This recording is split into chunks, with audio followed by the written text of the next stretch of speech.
Shalom. Kita harus menatapnya dengan penuh gairah karena kita tahu bahwa kita berjalan bersama Yesus, dan oleh sebab itu kita harus masuk ke dalam sebuah tatanan kerajaan surga yang bisa membuat kita luar biasa di dalamnya. Itu kita bicara zona waktunya manusia. Zona waktu manusia itu sangat terbatas, disebutnya kronos.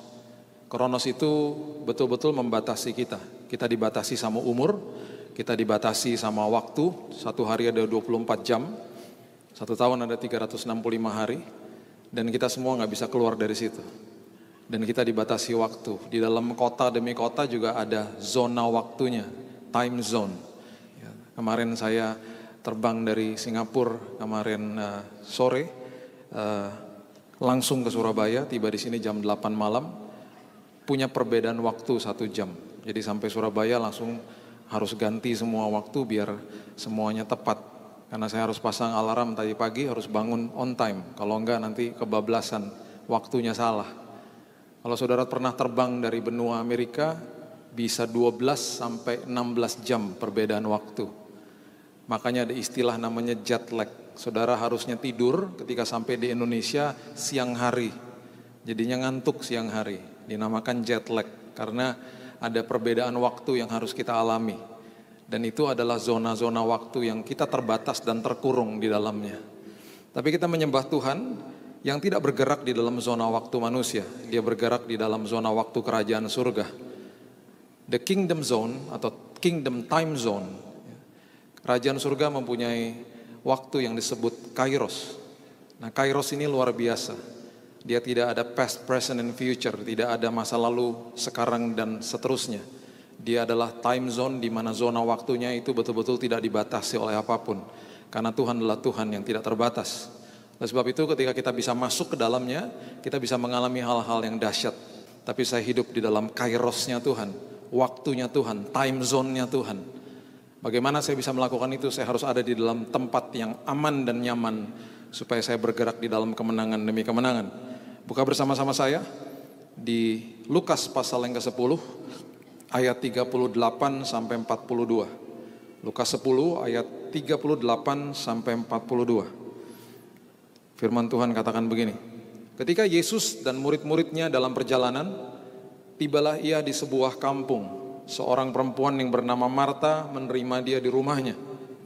Ya, perlu saudara catat, nanti kita baca di kitab Yohanes. Ini rumahnya ada di kota yang namanya Betania.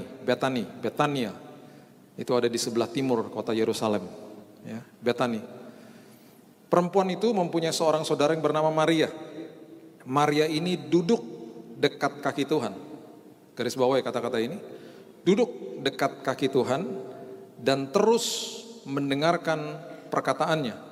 Dalam pelajaran, ketika saudara menarik pelajaran bahasa asli daripada kata ini, duduk dekat kaki Tuhan, itu adalah the Greek verb atau bahasa Yunani kata kerja, yaitu yang mengatakan bahwa itu adalah kata parakatiso. Parakatiso adalah duduk bukan di sebelah, tapi duduk di kaki Tuhan dengan posisi mendengar, posisi antusias, posisi yang secara verb, secara kata kerja, terus dan terus berusaha mendengar. Dan parakatizo adalah kata yang juga bukan sekedar hanya mendengar saja, mendengar dan mengerti. Mendengar dan mengerti. Ayat 40. Sedang Marta sibuk sekali melayani. Ia mendekati Yesus dan berkata, Tuhan, tidakkah engkau peduli bahwa saudaraku membiarkan aku melayani seorang diri? Suruhlah dia membantu aku. Tetapi Tuhan menjawabnya, Marta, Marta, engkau khawatir dan menyusahkan diri dengan banyak perkara. Catat ayat 42 ini. Ada 3 hal yang Yesus katakan tentang parakatizo. Ada 3 hal yang Yesus ucapkan tentang apa itu arti duduk di kakinya dan terus, bukan sekedar hanya sekali saja, dan terus mendengarkan suaranya. Yang pertama dikatakan begini, tetapi hanya satu saja yang perlu. Berarti gak ada yang lain yang lebih perlu daripada itu. Hanya satu saja yang perlu. Yang kedua dia katakan Maria telah memilih bagian yang terbaik. Berarti gak ada yang lebih baik daripada itu. Is the best. Yang tidak akan diambil daripadanya, itu yang ketiga. Hanya satu saja yang perlu. Tidak ada yang lebih baik daripada itu. Dan itu tidak bisa diambil daripadanya. Apa itu? Duduk di kaki Tuhan dan terus mendengarkan perkataannya. Parakatizo. Saya nggak begitu setuju sama beberapa seminar yang berjudul datang ke seminar ini belajar bagaimana mendengar suara Tuhan. Ketika ada orang tanya sama saya, bagaimana bisa mendengar suara Tuhan, Pak? Saya katakan saya tidak bisa jelaskan secara konkret. Saya nggak bisa jelaskan bahwa tutup mata, nanti engkau berdoa selama 2 menit, engkau akan dengar suara-suara pelan-pelan, kemudian engkau berdoa lagi, masuk lagi, dalam hadiratnya sekitar 15 menit, kau bisa mendengar tiba-tiba suara Tuhan. Kalau engkau mujur, mungkin dalam waktu setengah jam kau bisa melihat penampakan. Nggak ada formula seperti begitu. Kenapa anak-anak saya bisa mengerti bahasa tubuh saya? Kenapa anak-anak saya bisa mengerti ketika saya berkomunikasi dengan mereka? Kenapa anak-anak saya bisa mengerti ketika saya memberikan instruksi kepada mereka? Karena ada hubungan intim. Karena ada parakatizo. Karena ada duduk di kaki Tuhan dan terus mendengarkan suaranya. Dengan kata lain, dia bukan sekedar hanya mendengar, dia berusaha untuk mengerti. Itu parakatizo artinya. Ketika anak-anak masih kecil, mereka mulai hubungan intim dengan saya dan mamanya, dan kemudian kita mulai kasih tahu bahasa verbal dan non-verbal. Dan akhirnya betul-betul mereka bisa mengerti dan memahami apa yang kami suka dan apa yang kami tidak suka. Contoh, ketika mereka ada di dalam sebuah perkawinan, pesta, ketika mereka masih kecil-kecil, mereka mulai berlari-lari. Lari. Saya nggak suka. Dari jauh saya nggak teriak-teriak, saya nggak perlu teriak-teriak sama mereka, saya cuma liatin begini dari jauh. Mereka udah paham, langsung begitu. Dari jauh saya cuma begini. Dari jauh mereka begini. Oke. Terus saya cuma begini aja. Langsung lari ke sini. Jangan lari-lari dong. Oke, Dad. Aku tapi ketemu teman aku. Ya nggak apa-apa ketemu teman, tapi jangan lari-lari. Ini pesta, hormati dong. Oke. Ini Bu Lydia kenal anak saya, kita ke Israel sama-sama. Dia ngerti bahasa tubuh saya sama dia. Bagaimana cara mendengar suara Tuhan? Hubungan intim. Makanya saya terus katakan begini. Hubungan intim sama Tuhan bukan keharusan, gaya hidup. Keharusan adalah faktor eksternal. Saya nggak pernah suka pakai istilah itu. Karena orang kalau diharuskan pasti berontak, pasti lupa, pasti capek sendiri karena diharuskan, karena nggak lahir dari dalam sini. Tapi ketika itu menjadi gaya hidup, lifestyle, nagih. Duduk di kaki Tuhan, dengar suaranya, dan terus mendengarkan instruksinya, itu hanya satu yang perlu. Gak ada lain lagi yang lebih perlu daripada itu di tahun 2018. Gak ada lagi yang lebih terbaik daripada itu di tahun 2018. Dan itu tidak akan bisa diambil daripada saudara. Tidak akan bisa diambil daripada saudara. Masuk ke dalam posisi itu adalah posisi yang paling aman dan nyaman dalam hidup saudara. Ada seorang violinist, seorang pemain biola yang sangat terkenal di dunia. Hebatnya luar biasa. Sekali konser di Washington DC, tiketnya bisa 13 juta. Karena dia pemain violinist, pemain biola yang sangat terkenal. Biolanya dia beli dari abad 18, harganya 53 M. Biolanya. Dan dia mau tes, dia mau tahu kira-kira orang memperhatikan dia atau tidak. Jadi 3 hari sebelum dia mengadakan konser akbar yang luar biasa di Washington DC di Amerika, dia turun ke stasiun subway, metro, kereta bawah tanah, dia turun di situ. Dan dia mengambil posisi sebagai seorang pengamen. Dia mulai mainkan biolanya di rush hour jam 7.30 pagi, jam 8 pagi. Dia mulai mengadakan sebuah konser kecil-kecilan di stasiun subway di bawah tanah. Tapi karena begitu banyak orang yang sibuk mondar-mandir kejar kereta dan mau kerja dan lain sebagainya, tidak ada satupun orang yang memperhatikan dia. He gave a 2-hour free concert. 2 jam konser gratis di situ. Yang harusnya saudara bayar 13 juta kalau nonton konsernya dia. Dia mainkan biola yang harganya 53 M dengan suara yang sangat merdu dan luar biasa. Hanya ada satu ibu yang tahu siapa dia.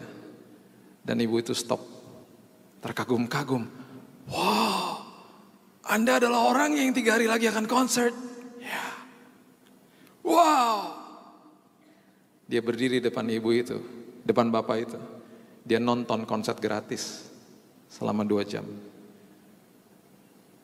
Yesus selalu ada di situ. Dia selalu ada di dalam ruangan itu, menunggu saudara untuk datang duduk di kakinya. Tapi seringkali kita menyibukkan diri kita dengan hal-hal yang tidak perlu. Kita bersandar kepada kekuatan kita sendiri. Dan kekuatan kita sangat terbatas. Kita nggak ngerti bahwa ada sebuah kekuatan yang tidak ada batasnya di dalam zona waktu yang juga tidak ada batasnya. Karena di dalam zona waktu kerajaan surga dia telah menyiapkan perkara yang luar biasa indahnya bagi saudara. Belajar untuk duduk di kaki Tuhan dan terus mendengarkan suara dia. Belajar mendengar suara dia. Makin intim, makin cakap pendengarannya. Makin intim, makin tajam pendengarannya di dalam Tuhan. Saking sukanya Yesus dengan apa yang dilakukan oleh Maria. Beberapa hari sebelum dia naik di kayu salib, dia kembali datang ke rumah itu. Yohanes mencatat begini, Yohanes 12 ayat 1 sampai 8 sampai 7 maksud saya, mengatakan begini. 6 hari sebelum Paskah Yesus datang ke Betania. Betani, tempat tinggal Lazarus yang dibangkitkan Yesus dari antara orang mati. Di situ diadakan perjamuan untuk dia dan Marta melayani, sedang salah seorang yang turut makan dengan Yesus adalah Lazarus. Maka Maria mengambil setengah kati minyak narwastu murni yang mahal harganya, lalu meminyaki kaki Yesus dan menyekanya dengan rambutnya, dan bau minyak semerbak di seluruh rumah itu. Minyak narwastu harganya sangat mahal dan yang kecil saja kalau tumpah itu bisa seminggu nggak hilang-hilang. Ini setengah kati diusapkan, diseka di atas kaki Yesus. Ayat berikutnya, tetapi Yudas Iskariot, seorang dari murid-murid Yesus yang akan segera menyerahkan dia, berkata, mengapa minyak narwastu ini tidak dijual 300 dinar, uangnya diberikan kepada orang-orang miskin? Hal itu dikatakan bukan karena ia memperhatikan nasib orang-orang miskin, melainkan karena ia adalah seorang pencuri. Ia sering mengambil uang yang disimpan dalam kas yang dipegangnya. Perhatikan ayat yang ke-7, respon daripada Yesus. Dikatakan begini, maka kata Yesus, biarkanlah Maria melakukan hal ini mengingat hari penguburanku. Ini ada sebuah pernyataan yang luar biasa yang pada hari itu saya yakin Maria juga nggak ngeh dan nggak sadar. Kenapa? Karena rupanya pernyataan ini adalah pernyataan favor. Sebuah perkenanan Tuhan yang luar biasa yang diberikan hanya satu-satunya kepada wanita Yahudi, yaitu kepada Maria. Merupakan kehormatan yang luar biasa bagi wanita-wanita Yahudi untuk membubuhi rempah-rempah atau wangi-wangian kepada tubuh jenazah kerabat, sahabat atau keluarga mereka. Makanya ada 3 wanita datang ke kubur Yesus, mau memberikan rempah-rempah wangi-wangian ini ke atas tubuh Yesus. Apakah mereka menemukan Yesus? Tidak, karena Yesus sudah bangkit. Satu-satunya wanita yang mendapatkan perkenanan Tuhan untuk membubuhi wangi-wangian atas tubuh Yesus. Sampai ada pernyataan ini keluar dari mulut dia. Biarkan dia lakukan ini untuk mengingat hari penguburanku. Itu hanya Maria. Karena rupanya beberapa hari setelah peristiwa ini, Yesus naik ke kayu salib. Dan rupanya wangi-wangian itu yang dibubuhi sama Maria tidak hilang sampai hari penguburannya. Satu-satunya wanita yang mendapatkan perkenanan Tuhan, favornya Tuhan, adalah Maria. Masuk ke dalam zona waktunya Tuhan. Saudara akan diberikan perkenanan Tuhan. Duduk di kaki Tuhan, parakatizo, terus belajar dengar instruksi Tuhan. Karena banyak instruksi yang dia mau berikan kepada saudara, supaya saudara berjalan dalam jalur yang benar di tahun ini. Banyak instruksi yang dia mau berikan. Nanti aku akan mempertemukan engkau dengan jejaring yang tepat, kesempatan yang tepat. Coba kita baca ayat ini dulu. Lukas pasal yang ke-22. Ayat yang ke-7 sampai 13 mengatakan begini. Lukas pasal yang ke-22 ayat 7 sampai 13. Hal yang kedua, apa yang Yesus akan berikan kepada saudara ketika saudara masuk ke dalam kairos atau zona waktunya Tuhan adalah ini. Lukas 22 ayat 7. Maka tibalah hari raya roti tidak beragi, yaitu hari di mana orang harus menyembelih domba Paskah. Perhatikan kalimat ini. Lalu Yesus menyuruh Petrus dan Yohanes. Instruksi yang diberikan. Petrus dan Yohanes. Katanya, pergilah persiapkan perjamuan Paskah bagi kita supaya kita makan. Kata mereka kepadanya, mereka respon, di manakah engkau kehendaki kami mempersiapkannya? Instruksi berikutnya, jawab Yesus, apabila kamu masuk ke dalam kota, kamu akan bertemu dengan seorang yang membawa kendi berisi air. Ikutilah dia ke dalam rumah yang dimasukinya. Catat ayat ini, orang yang membawa kendi berisi air, ikuti dia, supaya engkau menemukan rumah itu. Dan katakanlah kepada tuan rumah itu, ayat 11, guru bertanya kepadamu, di manakah ruangan tempat aku bersama-sama dengan murid-muridku akan makan Paskah? Lalu orang itu akan menunjukkan kepadamu sebuah ruangan atas yang besar, yang sudah lengkap. Disitulah kamu harus mempersiapkannya. Ini semua instruksi yang Tuhan berikan. Perhatikan ayat 13. Maka berangkatlah mereka, Petrus dan Yohanes. Dan perhatikan kalimat ini. Dan mereka mendapati semua seperti yang dikatakan Yesus kepada mereka. Lalu mereka mempersiapkan Paskah. Jangan percaya perkataan orang. Jangan percaya perkataan siapapun. Percaya perkataan Yesus. Karena perkataan dia tidak akan kembali dengan sia-sia. Perkataan dia adalah ya dan amin. Perkataan dia yang disampaikan, instruksi yang disampaikan pasti akan ditemui semuanya seperti yang dikatakannya. Pada saat itu nggak ada sistem komunikasi. Pada saat itu nggak ada smartphone. Waktu saat itu nggak bisa Petrus sama Yohanes janjian sama si pembawa kendi air. Karena kalau nggak ketemu sama si pembawa kendi air, nggak ketemu sama rumahnya. Kuncinya apa? Ketemu sama si pembawa kendi air. Alkitab tidak mendokumentasikan lebih detail lagi di persimpangan mana mereka harus ketemu. Alkitab tidak mendokumentasikan ada di jalur mana mereka harus ketemu. Si pembawa kendi air kan banyak waktu saat itu. Kendinya warna apa? Dia pakai jubah apa? Alkitab tidak mendokumentasikan, tapi saya percaya akan lebih banyak detail yang diucapkan Yesus kepada dua muridnya ini. Karena pada akhirnya dikatakan mereka mendapati semua seperti yang dikatakan Yesus. Saat ini gampang. Pada saat itu nggak ada smartphone, nggak ada telepon, mereka nggak bisa kontak-kontak. Kamu katanya pembawa kendi air yang begini ya. Aku disuruh Yesus ketemu kamu jam sekian ya, jangan telat ya. Kalau kamu datang duluan tungguin ya. Di persimpangan mana sih kamu lewatnya? Mereka semuanya mengandalkan perkataan Yesus. Saat ini kalau saudara mau ketemu sama orang, mau meeting gampang. Saudara nggak pernah ketemu sama orangnya juga gampang karena ada telepon. Orang mau ketemu sama saya juga gampang ke tempat umum kalau belum pernah ketemu. Bapak yang mana Pak? Ini Pak, saya baru masuk pintu Pak. Lihat Pak, nah itu Pak. Yang mengkilat-mengkilat Pak. Nah, lihat gak? Oh iya Pak, Bapak mana Pak? Saya di ujung Pak, pakai baju kotak-kotak Pak. Langsung gampang ketemu. Easy. Dulu gak gitu. Mereka harus mengandalkan perkataan Yesus. Saat ini kita nggak mengandalkan perkataan Yesus. Kita mengandalkan perkataan media, kita jadi ketakutan. Kita mengandalkan perkataan orang, kita jadi ketakutan. Kita nggak belajar melatih para katizo, kita nggak belajar untuk duduk di kaki Tuhan. Dan kita masuk tahun 2018 kita ketakutan. Padahal dikatakan semua seperti yang dikatakan dia. Saudara, akhirnya mereka ketemu sama si pembawa kendi air dan ketemu sama rumah itu. Kalau saudara dengar suara Tuhan, belajar hubungan intim sama Tuhan, tahun ini saudara akan dipertemukan dengan jejaring, dengan orang, dengan network yang tepat dalam hidup saudara. Saudara akan dipertemukan dengan kesempatan, opportunity yang tepat. Karena apa? Orang, jejaring, kesempatan itu semuanya letaknya ada di dalam kairosnya Tuhan. Zona waktunya kerajaan surga. Makin saudara hubungan intim, duduk dekat kaki Tuhan, para katiso saudara lakukan, saudara akan masuk ke dalam zona waktunya Tuhan. Dan di dalam kairosnya Tuhan, saudara akan menemukan keberhasilan demi keberhasilan. Semua kepastian demi kepastian ada di dalam situ. Pengkhotbah mencatat dengan sangat jelas. Pengkhotbah 9 ayat yang ke-11. Lagi aku melihat di bawah matahari bahwa kemenangan perlombaan bukan untuk yang cepat. Keunggulan perjuangan bukan untuk yang kuat. Dan roti bukan untuk yang berhikmat. Kekayaan bukan untuk yang cerdas. Karunia bukan untuk yang cerdik cendekia. Karena waktu dan nasib dialami mereka semua. Waktu dan nasib bicara soal time and chance bahasa Inggrisnya. Dan dalam bahasa Ibrani dikatakan alaf dan taf. Bahasa Yunani dikatakan alfa dan omega. Bahasa Indonesianya awal dan akhir. Awal dan akhir dari kehidupanmu. Ketika engkau masuk ke dalam zonanya Tuhan, ketika engkau menemui keberhasilan itu bukan karena engkau lebih kuat, bukan karena engkau lebih berhikmat, bukan karena engkau lebih cerdas. Itu semuanya karena Tuhan. Tahun 2018 di ujung tahun ini engkau akan menikmati keberhasilan yang luar biasa dalam hidupmu. Engkau akan menikmati rencana Tuhan, rancangan Tuhan terjadi atas hidupmu. Dan di ujung tahun ini kesaksian kita akan katakan, Tuhan terima kasih. Semuanya bukan kuat dan gagah saya. Karena saya ada di dalam time zone-nya Tuhan. Masuk dalam kairosnya Tuhan. Semua kemuliaan bagi Tuhan.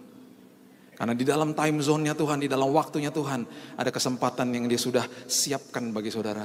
Ada jejaring demi jejaring yang dia sudah siapkan bagi bisnis usaha saudara. Bagi pelayanan saudara. Yang masih single-single jangan dengar khotbah ini besok pulang bilang, oh pembawa kendi air. Ada tukang aqua datang ke rumah, itu pembawa kendi air, main-main mata sama dia. Pembawa kendi air ya jangan-jangan kamu jodoh saya. Bukan gitu ya. Pembawa kendi air orang yang tepat Tuhan akan kirim dalam hidup saudara. Saudara, tahun 2000 saya diminta sama Tuhan. Tuhan berikan visi dalam hidup saya untuk memimpin industri rohani Indonesia. Industri rohani itu dalamnya ada toko buku rohani, penerbitan, televisi rohani, talk show, radio dan lain sebagainya. Dan ada distributor, ada UKM yang jumlahnya sampai ribuan. Dan industri ini gak pernah ada asosiasinya. Industri ini berdiri sendiri. Dan kemudian tahun 2000 Tuhan katakan, ayo buat. Karena industri ini adalah industri yang menopang gereja. Ketika gereja butuh Alkitab, gereja lari ke industri rohani. Gereja butuh kaset-kaset atau buku atau peralatan gereja, sekolah minggu dan lain sebagainya. Gereja akan lari ke industri rohani. Dan industri ini tidak terregulasi. Industri ini masih kacau balau, masih berdiri sendiri-sendiri. Ada pembajakan juga terjadi dan lain sebagainya. Ayo diluruskan. Jadi akhirnya saya panggil teman-teman dari semua industri rohani, kita kumpul dan kita mulai ngobrol. Dan mereka bilang, Pak, karena ini visi yang Tuhan berikan kepada Bapak pimpin aja Pak. Bapak jadi presidennya Pak, asosiasi.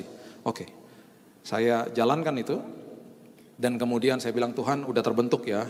Kita buat sistem diskon yang tepat, kita buat regulasi yang membajak produk, kita singkirkan, kita berikan teguran dan lain sebagainya. Jadi kita buat bersih pokoknya industri rohaninya. Kita buat dengan integritas ilahi. Tuhan bilang begini, oke, sudah selesai. Sekarang kamu harus buat convention. Convention? Iya, seperti Pekan Raya Jakarta konsepnya, tapi orang masuk ke dalam semuanya barang-barang rohani.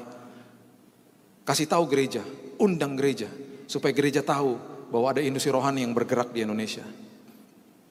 Saya berdoa lagi, di mana Tuhan? Itu tahun 2008. Tuhan bilang, buat di tengah kota. Di tengah kota di mana? Tengah kota Jakarta. Iya, di mana? Istora, kata Tuhan. Saya bilang lagi, Tuhan, Istora sewa seharinya aja 120 juta. Gimana dapat uangnya Tuhan? Tuhan terus bicara. Terus saya bilang begini, oke, kalau ini dari Tuhan, saya minta dua hal Tuhan. Saya gak mau berhutang, dan saya gak mau ngemis-ngemis minta uang. Itu bukan ciri saya. Saya diajarkan sama orang tua saya gak begitu. Saya gak mau ngemis-ngemis minta uang, minta donation, dan saya gak mau pinjem Tuhan. Gak mau. Saya serahkan sama Tuhan. Akhirnya tim kami buat paket sponsor. Karena dari sewa booth-nya aja gak cukup uangnya. Paket sponsor. Waktu kami sodorkan kepada potensi sponsor, gak ada satupun yang mau. Mereka katakan begini, Pak udah pernah buat gak? Belum. Nah, bagaimana kami tahu entar berhasil atau tidak? Nggak mau dulu lah. Gitu. Yang kedua, namanya aja udah Indonesian Christian Retail Expo. Ada nama Kristennya Pak. Nggak mau produk atau jasa kita diasosiasikan dengan nama Kristen. Bahaya Pak, nggak bagus. Tolak sama semua. Nggak ada sponsor. Ketar-ketir nggak? Oh jelas. Seminggu sebelum acara dimulai, saya dipanggil ke Mabes Polri. Pak, kami mau memberikan izin keramaian. Tapi ini acara apa ya Pak ya? Kalau KKR kami tahu Pak, ini acara apa Pak? Nggak pernah ada di Indonesia. Betul Pak, ini seperti Pekan Raya Jakarta Pak, PRJ. Tapi ketika Bapak masuk ke dalamnya Pak penuh dengan barang-barang rohani Pak. Hanya barang-barang rohani Kristen Pak. Oh gitu, ngerti. Dibuatkan, seminggu sebelumnya keluar izin keramaian. Dana masih tekor. Seminggu sebelum itu, ada teman saya yang udah lama saya nggak pernah ketemu. Dia telepon saya. Dia bilang gini, Bill, kamu lagi buat acara ya? Aku dengar. Iya, ini aku baru lewat di Jalan Sudirman. Umbul-umbulnya di mana-mana. Ya, udah beres semuanya. Udah, saya bilang gitu.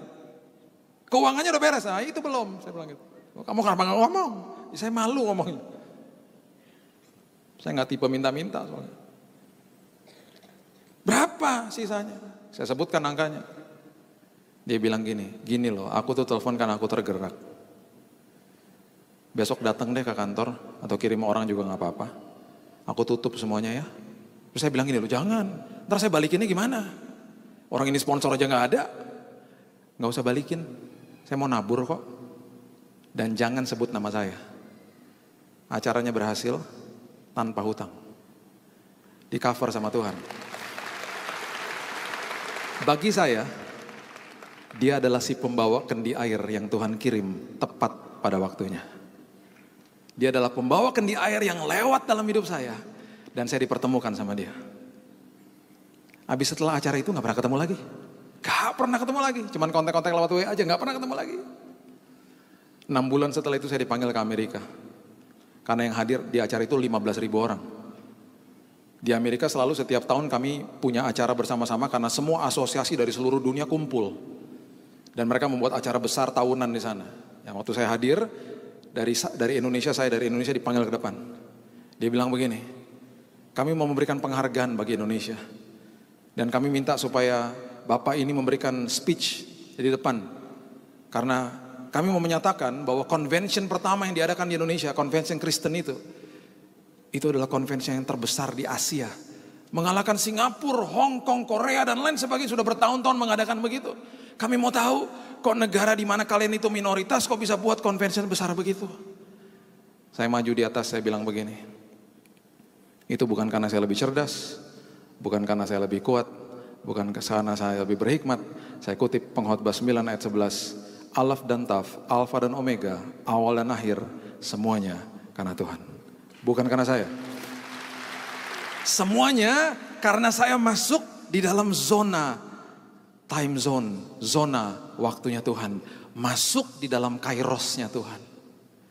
Saya pulang dari sana, lega hati saya bilang, Tuhan, utang lunas ya.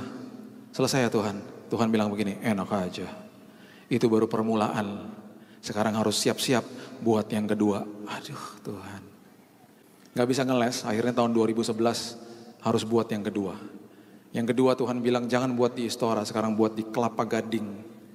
Kelapa Gading kalau saudara pernah ke Jakarta adalah tempat di Indonesia di mana orang Kristen per kapita terbesar ada di situ. Gereja per kapita terbesar jumlahnya juga ada di daerah perumahan itu.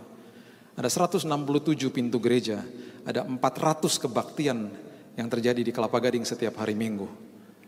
Itu sudah seperti Holy Land. Kalau saudara nggak punya uang ke Israel, pergi Kelapa Gadingnya itu udah Holy Land juga di situ. Semua ministry besar, semua gereja-gereja besar punya markas di sana. Perputaran uang nomor 1 di Indonesia ada di Kelapa Gading. Semua waralaba ada di sana, semua bank ada di sana, dan mallnya saja ada 5 di sana. Luar biasa tempat itu. Jadi Tuhan bilang buat di situ, namanya Mall of Indonesia, buat di ground floor-nya. Saya bilang oke Tuhan, hal yang sama terjadi lagi. Gak ada sponsor yang mau. Dan saya bilang lagi, 2 hal, kondisi Tuhan, gak mau hutang, gak mau minta-minta Tuhan. Saudara, persis seperti yang pertama, seminggu sebelum itu ada seorang ibu yang saya juga baru pertama kali ketemu sama dia itu baru 1 tahun sebelumnya. Dia telepon saya, dia katakan, Pak mau buat acara ya, saya dengar. Bapak ketemu ya, presentasiin kepada saya. Saya ngobrol sama dia 10 menit. Dan kemudian dia bilang, Pak saya tutup sisanya, jangan sebut nama saya. Acaranya tertutup, gak ada hutang, yang hadir 40.000 orang. Dan waktu acara itu terjadi, saya kembali dipanggil ke Amerika. Saya dipanggil ke sana, karena mereka mendengar pihak mallnya sampai heboh. Karena mereka katakan, pihak mall katakan gak pernah kita buat acara yang seramai ini. Sampai valet parkingnya aja udah nggak bisa lagi terima. Itu kalau saudara tahu daerah situ sebelahnya ada daerah perumahan namanya Sunter, itu macetnya sampai ke sana. Mereka katakan, Pak kita pernah buat konser band Dewa di sini. Nggak serame ini Pak. Ini sampai ngebludak orangnya datang semua. Saya dipanggil ke sana lagi dan waktu acara di Amerika itu ada Pak Reinhard Bonnke dan lain sebagainya. Ada upacara yang sudah disiapkan bagi Indonesia dan saya juga dikejutkan karena mereka lakukan itu surprise. Dan saya dipanggil ke depan lagi dan pada hari itu saya diberikan award atau penghargaan tertinggi dari asosiasi Kristen di dunia, namanya Peter Gunter Award. Itu hanya diberikan 1 tahun sekali kepada orang yang dianggap berprestasi menurut mereka begitu. Itu diberikan kepada saya, besar. Kemudian saya disuruh kasih speech lagi. Apa yang saya katakan sama dengan tahun 2008. Karena mereka katakan begini, ini kami berikan penghargaan karena kali ini Indonesia mengadakan second convention, yang convention yang kedua, bukan lagi terbesar di Asia, tapi terbesar di dunia. Mengalahkan Amerika, mengalahkan Brazil, mengalahkan segala-galanya. Kok bisa orang sebanyak itu datang? Kok bisa ternyata gereja bertumbuh di sana, katanya begitu. Kembali pernyataan saya sama.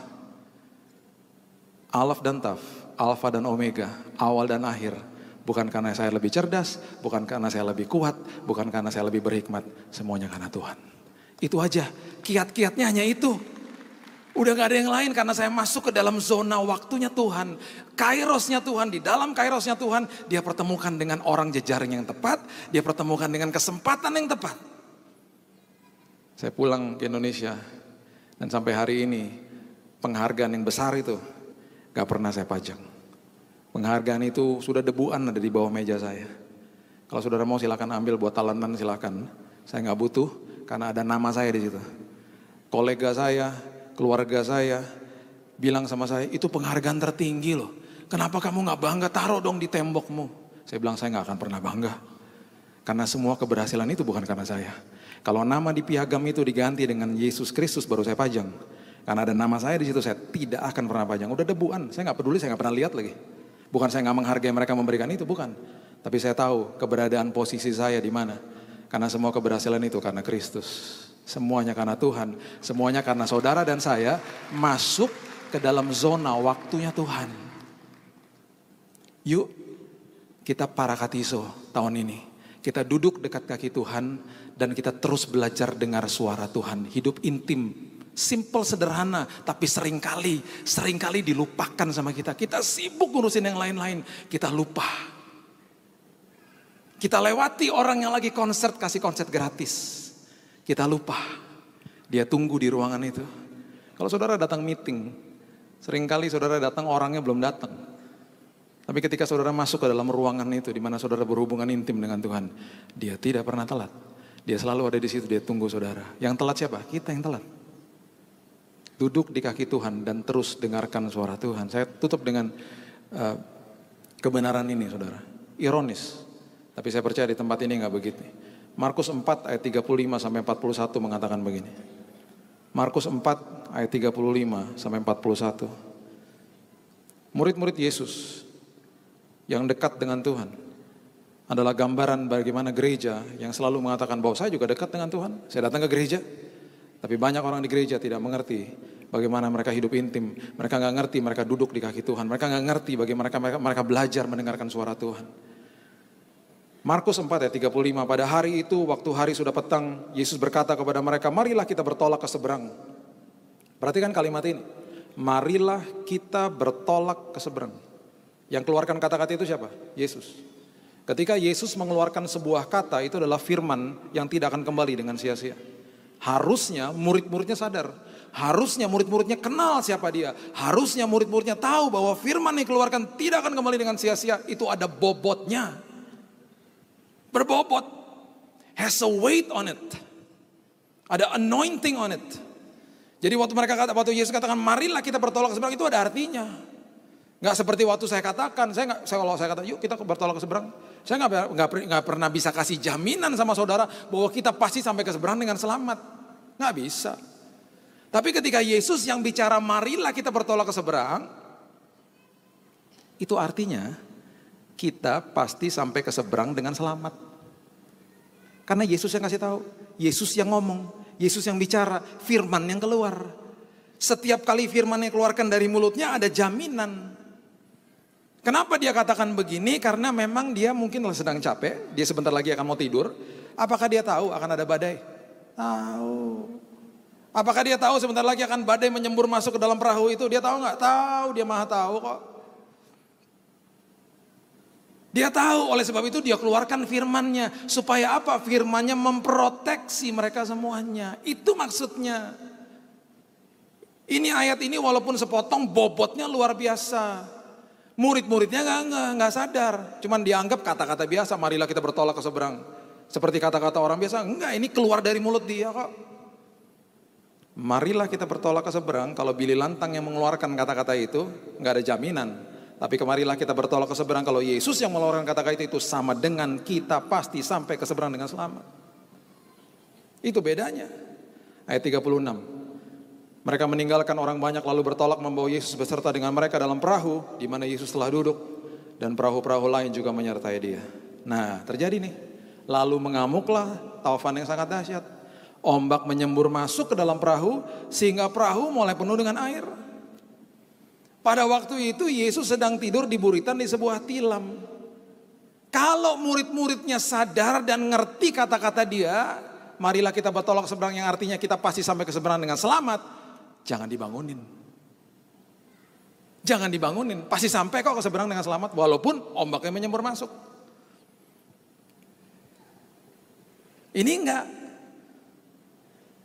Dalam statusnya sih kayaknya dekat sama Yesus, tapi nggak ngerti perkataan Yesus. Ketakutan nggak mereka? Ketakutan akhirnya. Maka murid-muridnya membangunkan dia, ayat 38, dan berkata kepadanya, Guru, engkau tidak peduli kalau kita binasa. Ayat 39, bangunkan Yesus, bangun. Ya pun bangun, menghardik angin itu dan berkata kepada danau itu, diam, tenanglah. Harusnya nggak harus begini. Walaupun nggak tenang danau itu, tetap aja mereka sampai ke seberang dengan selamat kok. Lalu angin itu reda, danau itu menjadi teduh sekali. Perhatikan kalimat-kalimat berikut ini. Ada dua pernyataan Yesus katakan. Lalu ia berkata kepada mereka, mengapa kamu begitu takut? Yang kedua, mengapa kamu tidak percaya? Mengapa kamu takut? Mengapa kamu gak percaya? Kan aku udah bilang dari awal tadi, marilah kita bertolak ke seberang. Gak ngerti artinya. Makanya kalau yang naik perahu itu jemaat Betani Nginden, pasti ayatnya berubah bedanya, betul? Karena saudara semua ngerti apa yang Yesus katakan, amin. Saudara gak akan bangunkan Yesus, ayatnya berbeda pasti. Yesus bertolak ke seberang dengan jemaat Betani Nginden, ibadah jam 9.30 lebih tepatnya. Ya kan, Yesus katakan begini, marilah kita bertolak ke seberang, masih sama nih ayatnya. Ya, kemudian lalu mengamuklah taufan yang sangat dahsyat, ayat 37. Dan ombak menyembur masuk ke dalam perahu sehingga perahu mulai penuh dengan air. Ayat 38, pada waktu itu Yesus sedang tidur di buritan di sebuah tilam. Nah, di sini mulai berubah ayatnya. Maka jemaat Betani Nginden gandengan tangan dan mulai berteriak satu sama yang lain, jangan bangunkan Yesus. Pasti gitu saudara, amin. Jangan bangunkan Yesus. Ada jemaat satu yang datangnya cuman kalau lagi Paskah sama Natal doang, imannya nggak pernah bertumbuh. Dia sendiri yang berteriak, bangunin dong yang benar aja. Semuanya berteriak, jangan. Tadi dia udah berfirman, marilah kita bertolak ke seberang. Semuanya pada begini-begini pegangan tangan. Yang artinya adalah semuanya rame-rame katakan, kita pasti sampai ke seberang dengan selamat. Gitu-gitu. Wow, menyembur masuk, udah banjir di dalam perahu. Mereka terus berlayar. Dan akhirnya kapalnya sampai ke seberang dengan selamat. Di situ baru Yesus bangun. Dia bangun dan dia katakan, wahai jemaat Betani Nginden, besar imanmu, luar biasa engkau. Dahsyat engkau. Karena engkau mengerti instruksiku. Engkau mengerti apa yang aku katakan. Karena engkau selalu intim denganku. Tahun 2018 akan ada badai. Pasti ada badai. Tapi saya percaya ketika saudara masuk ke dalam zona waktunya Tuhan, saudara dan saya sampai ke seberang dengan selamat. Saudara pasti berhasil, saudara pasti luar biasa, dapat kemenangan dari Tuhan, perkenanan Tuhan, ketemu dengan jejaring yang tepat, dan ketemu dengan kesempatan demi kesempatan yang luar biasa yang Tuhan sudah siapkan di dalam kairosnya Tuhan, dalam zona waktunya Tuhan. Dan di ujung tahun ini dengan bangga saudara katakan, terima kasih Tuhan. Semua keberhasilan karena Alaf dan Taf, Alfa dan Omega, awal dan akhir. Bukan karena saya, karena Tuhan. Karena Tuhan. Mari kita tundukkan kepala saudara, kita berdoa. Terima kasih Tuhan, terima kasih Yesus. Kami belajar bagaimana kami duduk di kaki-Mu itu Tuhan. Engkau sendiri yang mengatakan tidak ada lagi yang lebih perlu daripada itu. Tidak ada lagi yang lebih terbaik daripada itu Tuhan. Dan itu tidak akan pernah bisa diambil daripada kami. Oleh sebab itu Tuhan, ajari kami di tahun ini. Kami makin mempertajam doa kami kepada Tuhan. Hubungan intim kami kepada Tuhan.